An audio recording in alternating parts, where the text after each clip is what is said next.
বাংলাদেশের শাসন কাঠামো, ক্ষমতা কাঠামো সংবিধানে আছে, এটা দিয়ে আর বাংলাদেশ এগোতে পারবে না। আমরা নির্বাচনী গণতন্ত্রের কথা বলছি, কিন্তু এই নির্বাচনী গণতন্ত্র যদি খেটে খাওয়া মানুষের অধিকার রক্ষার গণতন্ত্রে পরিণত হতে না পারে, তাহলে এই গণতন্ত্র টেকে না। সে কারণে আমরা রাজনৈতিক ব্যবস্থার পরিবর্তনের পাশাপাশি দেশের অর্থনীতি, দেশের সামাজিক ব্যবস্থা, দেশের সাংস্কৃতিক ব্যবস্থা সবকিছু পরিবর্তনের জন্য লড়াই করেছি।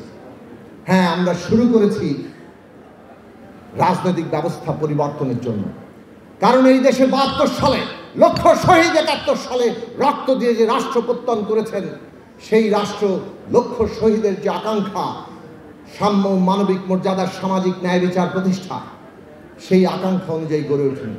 ৭২ সালে এই রাষ্ট্র পত্তনকালে যে সংবিধান তৈরি করা হয়েছিল, তাতে এমন ক্ষমতা কাঠামো তৈরি হয়েছে যেই ক্ষমতা কাঠামো শাসকদের স্বৈরতন্ত্রী হতে সাহায্য করে, সমস্ত রাষ্ট্র শক্তিকে নিজের পকেটে ঢুকিয়ে ফেলতে সাহায্য করে, যা ইচ্ছা তাই করা, মানুষকে ধরে এনে গুম করে ফেলা, নিজের শাসন টিকিয়ে রাখার জন্য।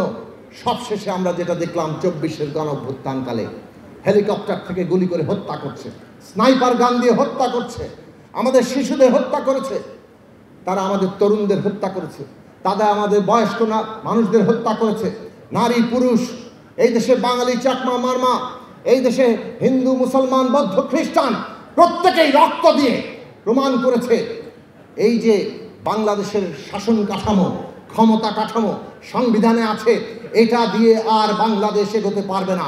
মুক্তিযুদ্ধের যে প্রতিশ্রুতি, সেই প্রতিশ্রুতি এই দেশে প্রতিষ্ঠিত হবে না।